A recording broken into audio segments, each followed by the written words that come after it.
High friends, welcome back to my channel. तर इथे दुपार झाली होती. दुपारचे शक्यतोर 12-12:15चा टाईम असेल हा. तर इथे ना मी जेवण बनवायला सुरुवात करत होती. तुम्ही याच्या आधीच्या व्लॉगमध्ये बघितलंच किती पसारा आवरायचा होता सकाळून. तर सकाळची कामं करून बाहेर गेली, मग ते सगळं किराणा आणि भाजीपाला सगळं ठेवलं. त्याच्यानंतर मग फ्रेश वगैरे झाली आणि आत्ता इथे कुठे किचनमध्ये आली मी. तर कपडे वगैरे चेंज करून घेतले, म्हणजे कपडे चेंज केल्यानं की मोकळं वाटते छान त्याच्यामुळे. आणि इथे आता मी म्हटलं पटकन लंच बनवून घेते, कारण यांना ऑफिसला जायचं होतं मग नंतर त्याच्यामुळे. आणि जो कणीस घेऊन आली होती तो बघा तिथे छिलून ठेवलेलंच आहे मी. त्याचसोबत इथे ना मी पनीरची भुर्जी करणार होती आज.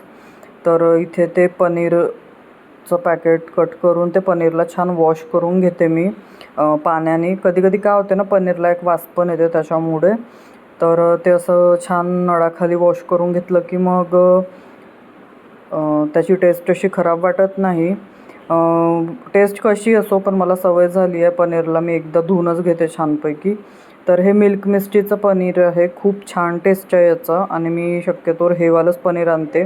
कधी जर हे नाही मिळालं तरच मग ते दिनशाचं किंवा गोवर्धनचं वगैरे घेऊन येते, नाहीतर मग मी तर हेवालंच यूज करते जास्ती करून. तर इथे भुर्जीसाठी जे साहित्य लागणार होते ते सगळे काढून घेतले आणि तिकडे ना मी फोडणी पण टाकून दिलेलं आहे. तर काय नाही, म्हणजे गॅसवर भांडं ठेवून त्यामध्ये थोडं तेल टाकलं होतं. त्यानंतर त्यामध्ये जिरा आणि बारीक कट केलेले 2 मोठ्या साईजचे कांदे टाकून दिले होते. आणि इथे ना माझ्याकडे वाटाण्याचे दाणे होते. फ्रेश जे वाटाणा असते ते एकदा मला मिळालं होतं, तर मी घेऊन आली होती पुलाव करायला. तर ते उरले होते, त्याच्यामुळे मग म्हटलं ते खराब होण्यापेक्षा त्याचा यूज केलं पाहिजे. तर थोडे टाकले यामध्ये मी. कांदा थोडा परतत आला होता तेव्हाच मी त्यामध्ये मटर टाकून दिलं होतं. आणि इथे आता विचार केला बाकीचं सगळं साहित्य कट करून घेते. तर इथे मला टमाटर आणि कोथिंबीर वगैरे कट करायचं होतं. मिरची टाकणार होती, पण मग रुजूल पण जेवण करतो त्याच्यामुळे मग मी यामध्ये मिरचीचा यूज नाही केला आहे. कधी कधी काय होते ना, मिरचीनी एक वेगळंच असं तिखटपणा येते त्याच्यामुळे. मग इथे आता टमाटर पण छान बारीक कट करून घेते म्हटलं. आणि इतकी घाईघाई झाली मला, बापरे काय सांगायचंच नाही. त्यासोबत एका साईडला भाताचा आणि वरणाचा पण कुकर लावायचा होता मला. आणि तिकडे आपला कांदा होता तोपर्यंत म्हटलं हे सगळं कट करून होऊन जाते त्याच्यामुळे. आणि तिकडे रुजूल तर खेळत होता. आम्ही सकाळी आंघोळ वगैरे सगळंच झालं होतं आमचं, फक्त आता आल्यावर म्हटलं थोडं बाहेरून आलं की छान नाही वाटत, त्याच्यामुळे फ्रेश होऊन जाते.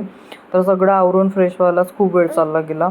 आणि मग इथे आपला जो कांदा होता ना तो पण छान परतला होता, बघू शकता तुम्ही, मस्त होतच आला होता. त्याच्यानंतर आता यामध्ये ड्राय मसाले टाकते.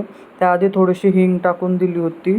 आणि हिंग तर म्हणजे मला प्रत्येकच याच्यामध्ये टाकायचं असते, मी टाकतेच थोडी ना थोडी, मला सवय झाली आहे. तर इथे हिंग टाकून छान मिक्स करून घेतलं. त्यानंतर यामध्ये मसाले टाकते म्हटलं. तर डब्बा घेतला तेवढ्यात इथे रुजूल आला आणि त्याने डब्बा आज उलटवलाच असता माझा, पण वाचला डब्बा. तर इथे मी वरती ठेवून दिलं. त्यानंतर ना शूटच केलं नाही मी, कारण पटपट करणार होते मी आणि हा रुजूल इथे गडबड करत होता त्यामुळे. तर हळद, तिखट, मीठ आणि थोडासा गरम मसाला टाकून छान परतून घेतलं. त्यानंतर टमाटर टाकलं, त्याला पण शिजवून घेतलं. आणि मग पनीर असं हाताने मॅश करून टाकून दिलं, त्याला मिक्स केलं, कोथिंबीर टाकलं आणि 2-4 मिनटं त्याला आता शिजायला ठेवलं आहे गॅसवर. त्याचसोबत मी आंबा आणला, तुम्ही बघितलंच असेल. तर त्या आंब्याला मी पाण्यात ठेवलं होतं अर्धा 1 तास.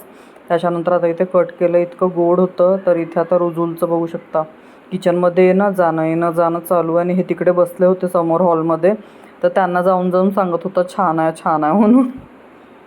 तर त्याचं ते चालू होतं, खायचं 1 पीस जायचं, खायचं 1 पीस जायचं, असं त्याचं पूर्ण चालू होतं. आणि त्याच्यासोबत मी कामं पण करत होती आपले. तर आता इथे मला पराठे करायचे होते. मी म्हटलं खूप दिवस झाले पराठे नाही खाल्ले होते, तर त्याच्यामुळे पराठ्यासोबत कशी ना प्रॉपर अशी कुठली तरी भाजी पाहिजे की ज्याच्यासोबत पराठ्याचं कॉम्बिनेशन जमेल. तर आज मस्तपैकी भुर्जी केलीच होती, तर म्हटलं पराठे पण करते. आणि तिकडे बघू शकता कुकर पण लावून दिला वरण भाताचा, कारण रुजूलला लागेल त्यामुळे.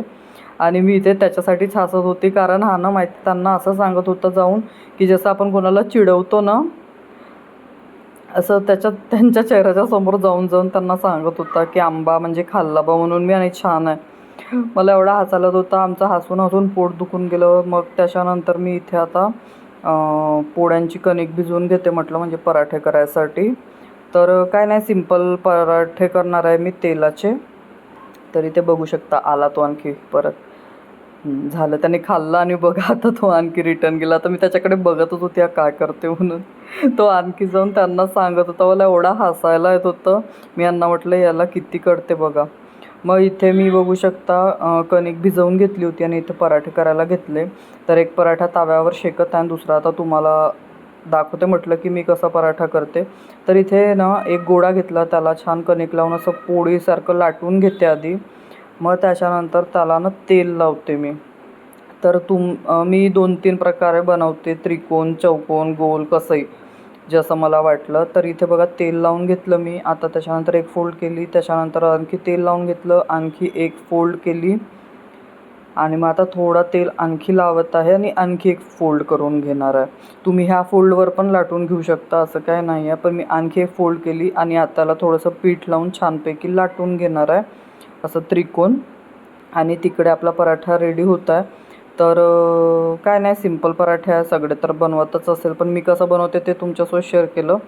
तर तिकडे ना मग ताव्यावर टाकल्यानंतर एक साईडने थोडंसं शिजत आलं की पलटवून घ्यायचं आणि दुसऱ्या साईडने छान त्याला असं लालसर रंगावर भाजून घ्यायचं पराठ्याला. आणि मग दोन्ही साईडने तेल लावून आणखी त्याला छान असं दाबून दाबून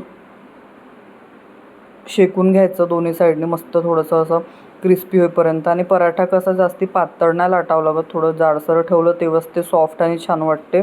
नाहीतर मग ते ना पापडसारखं व्हायला लागते थोडंसं पातळ केलं की. तर इथे बघू शकता आपला पराठा लाटून झाला आहे. तिकडे तोपर्यंत दुसरा पराठा जो ताव्यावर होता तोही रेडी झाला. तर इथे मस्त असं तेल लावून घेते आणि पलटून पलटून मस्त असं शेकून घेते.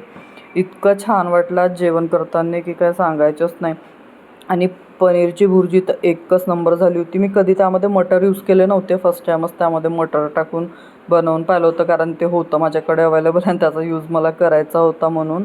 तर खूपच छान झाली होती. तुम्हाला मी नंतर दाखवते पण आमची लंचची प्लेट कशी होती बा म्हणून. तर सिम्पल आज काय नाही, पराठे आणि भुर्जी, कारण पराठे खाल्लं की ते हेवी होऊन जाते आणि आम्ही सकाळी वडापाव खाल्लाच होता त्याच्यामुळे. तर इथे मस्त वरण भातचा कुकरही झाला आहे. आता फक्त वरण गरम करून घेते मीठ आणि हळद टाकून. आणि इकडे आपले पराठे पण गरमागरम रेडी आहे. आणि तिकडे रुजुलाने हे वाटच बघत होते की हिचं कधी होते आणि कधी लंच करायचं. तर इथे मस्तपैकी पराठा झाला आहे भाजून, बघू शकता. मस्त असं तीनही साईडने त्याला गोल गोल असं दाबून दाबून शेकून घेते मी पूर्ण, असे त्याच्यावर लाल लाल सगळं असं उमटायला लागते तोपर्यंत. आणि इथे आता आपला पराठा बनवून रेडी. तर असेच मी सगळे पराठे करून घेतले पटापट पटापट. आणि त्याच्यानंतर लगेच मी किचन आवरलं नाही, त्याच्या आधी मी जेवणाचं ताट बनवून घेतलं आणि आम्ही इकडे आता लंच करायला बसलो. आधी वरती डायनिंग टेबलवर बसणार होतो, पण मग विचार केला की रुजुल पण जेवणार आहे, तर चला हे बोलले खालीच बसून घेऊ. तर इथे ना थोडे पापड भाजले होते आणि मस्त पराठा आणि भुर्जी. तर रुजुलचं बघा इथे मजाच चालू आहे. त्याला माहीत होतं इकडनंही देतील तिकडनं. त्याला वाटत होतं मी वेगळं खाते आणि हे वेगळे खातं. तर त्याला असं वाटलं ही काहीतरी वेगळं देतं आणि हे मला देत का नाही. आता मग त्याने माझ्याकडनंही खाल्लं आणि त्यांच्याकडनंही. त्याला बघा आणि त्याची आता रिॲक्शन बघाल. त्याला हे चारतात त्याच्यानंतर तो कसा रिॲक्ट करतो. जेव्हा मी व्हिडिओ एडिट करत होती तेव्हा मला हे सगळं समजलं. ते बघा असं सांगतो तो खाऊन झाल्यावर की छान आहे बा म्हणून. तर इथे मस्त आता आम्ही लंच एन्जॉय करून घेतो. आणि तुम्हाला आजचा व्लॉग कसा वाटला तर नक्की सांगा. आणि तर इथे मस्त जेवण करून घेतो पोट भरून. आणि यासोबत या व्लॉगला इथेच एंड करते. तर चला भेटू आपण अशाच एका छानशा व्लॉगमध्ये. तुम्हाला आवडला असेल हा व्लॉग तर एक लाईक नक्की करा. त्याचसमोर कमेंट करून सांगा तुम्हाला व्लॉग कसा वाटला. तर चला भेटू उद्याच्या अशाच एका छानशा व्लॉगमध्ये. तोपर्यंत बाय, टेक केअर.